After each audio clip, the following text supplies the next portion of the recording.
this video interview, I'm with Dean from one of our reliable fire extinguisher suppliers, and in the next 5 minutes we're going to talk about the difference between fire extinguishers, the different specifications, the sizes, and what's required to use in your car. Now, obviously we're going to be talking about CAMS requirements here in Australia, which is the Confederation of Australian Motorsport, that all motorsport cars have to comply to, and most particularly club type events.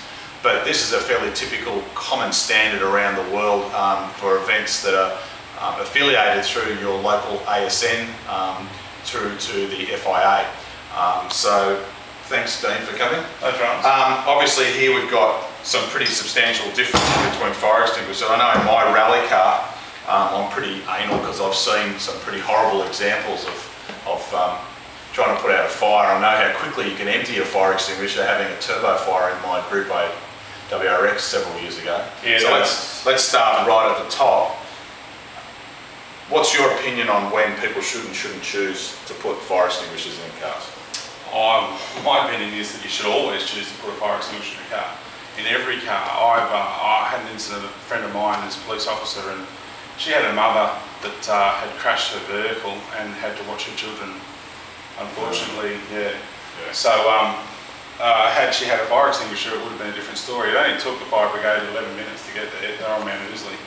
But yeah, probably when they got there, only a couple of seconds to put it out if they had been there with the fire. Yeah. So well, let's not dwell on the negatives. Let's dwell on the positives of everything. So let's start at the top. Obviously, I've got two of these in my rally car because I also have a bomb plumbed-in system. Because I don't want to set that off unless I absolutely have to. And we won't talk about fire bombs now. But they're not the exploding bombs. They're exploding fire bomb to put a fire out. But we'll talk about handheld units. So no dramas. Explain us the difference. Okay, so this is a 2.5 kilo fire extinguisher. This is what I would expect to see in most rally cars, and at least one of these or two of these. Anything with an off-road event where you're a long way away from services, you need to make sure that you've got plenty of extinguishing power. This unit here will run for about 90 seconds, between 60 and 90 seconds, so it'll let you put out a substantially large fire. Once you go down to a smaller unit, you can get this is a 2.5 kilo.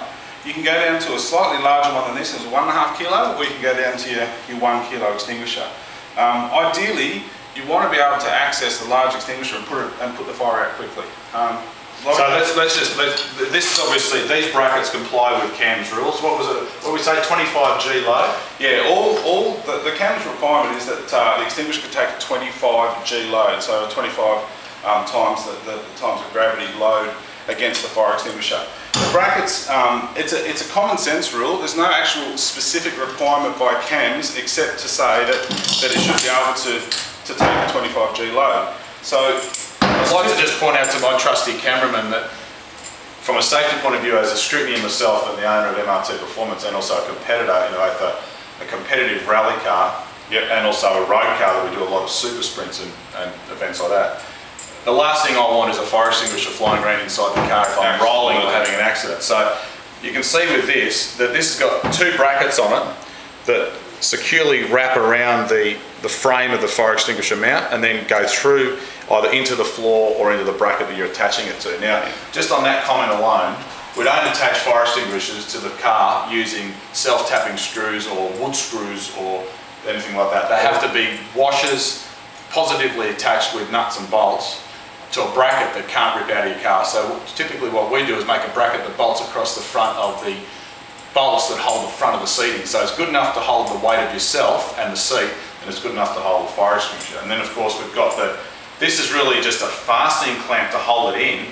Correct. But the load is also supported by this and partially by that, but not, this is really just more of a positive connection. This clip is just simply to stop the fire extinguisher moving up and coming out of this bottom bracket. The key to using these effectively is these are rated. However, we would suggest you use either a very large washer, or we actually use a U washer, which actually comes up and over the top. We bolt through, nut and bolt both sides. And if you're going to use, and as Brett has said, no tech screws, no self-drilling, self-tapping screws, because they simply won't hold the load. You can have the best bracket in the world, you put 2 tech screws in it and it comes out, in a minor incident and bangs you in the head. And what you have to think about, and it's happened, there was a guy at Bathurst, I think 15 years ago, rolled his car on Mount Panorama, And as the car was rolling, fire extinguisher came dislodged inside the car. So as he's rolling around in the car, there's this fire extinguisher, what, Yeah. 3 kilo weapon flying around in the car, actually hit him in the head and actually did more injuries to him with that than the accident itself. Absolutely. Pretty scary thought. Important to have a fire extinguisher, very important to have a good solid mounting bracket. And the key is, I would suggest you always have a minimum of 2 points of mounting. So in this case, this fire extinguisher is limited in movement by the bottom bracket, which hooks into the groove here, and then it's also held in place with this bracket. Alternatively, you can run with a unit like this, which actually has a double clip. The advantage of this unit is that it's a double clipped unit, and the bracket runs in one piece entirely around the back. Okay, so it's got a solid mount and 2 clips. I'd like to point out, you'll notice, it's a steel bracket, not a plastic bracket. Absolutely, yeah, that was one of the big things. CAM suggests no plastic brackets. They don't have a rule against it. If you can show that it could possibly take a 25G load, then, but, in all respects, a plastic bracket I would not see as suitable. And as an old-fashioned person, I actually prefer this type of bracket because it's got 2 clips on it. Yeah. But in a way, it's just as safe as that one. But you'll notice the clips go around the back. So of course, when you attach it, you've got plenty of attachment points here. And as a competitor, I can see that there's 2 brackets holding it in place. Yeah.